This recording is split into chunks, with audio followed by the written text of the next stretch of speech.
Alors Nicolas, bonjour. Bonjour Nicolas. Bonjour Marina, bonjour Benoît. Alors, la semaine dernière, vous nous aviez présenté quelques solutions pratiques pour ne pas oublier de prendre ses médicaments, pour savoir composer un numéro de téléphone ou se repérer dans la journée. Aujourd'hui, c'est l'électronique, à nouveau, qui va aider les personnes, alors là, vraiment malades, puisqu'elles sont en début ou en stade avancé de la maladie d'Alzheimer. Et c'est une aide également pour les familles. Absolument.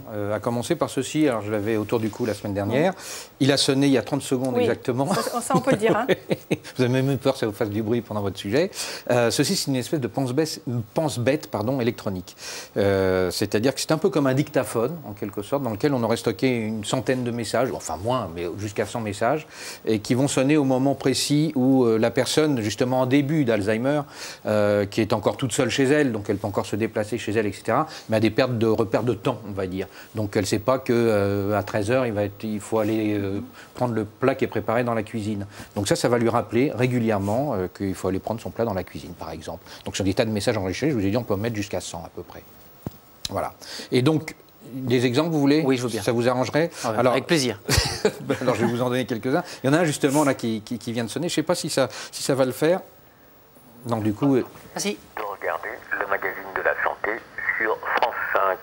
Voilà, ça a été programmé précisément, justement, par le père, la fille, l'équipe médicale qui suit un peu la personne qui est en Alzheimer. C'est sympa l'équipe médicale de dire de regarder le magazine de la santé. C'est ça, et ça sonne, ça émet une petite sonnerie, et puis au moment de la sonnerie, la personne n'a plus qu'à appuyer sur ce petit bouton bleu pour avoir le message qui est lui délivré. Effectivement, il faut faire ci, il faut faire ça. Il y a d'autres messages. Alors, ça peut être des messages fixes ou pas, il y a des messages qui peuvent voilà, tous les jours à la même heure. Il y a des messages qui vont tomber tous les jours à la même heure, genre 8 h du matin, prends tes comprimés qui sont sur la table de chevet. Ou alors, de temps en temps, il y a un taxi à prendre pour aller chez un spectacle. On va lui dire 5 minutes avant l'arrivée du taxi, oublie pas, il y a le taxi qui t'attend en bas, etc. Donc ça va être tout programmé comme ça. C'est une équipe française, c'est un monsieur français indépendant, justement, qui a fait ça et qui est en train de le développer. Là, c'est un des premiers exemplaires et je pense que ça va être diffusé très vite et très bientôt. Et la personne ne risque pas d'effacer le message par erreur? Alors non, parce que justement, vous voyez, c'est vraiment très simple. Pour écouter les messages, elle appuie ici. Ah ben là, on peut répéter le message, vous voyez. Et donc derrière, il faudrait vraiment qu'elle aille derrière, ouvrir ici avec...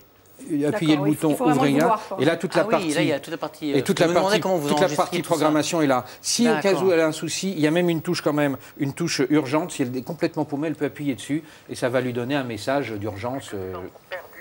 Appuie sur la touche 1. Voilà, si tu te sens perdu, appuie sur la touche 1 du téléphone. L'appareil tutoie.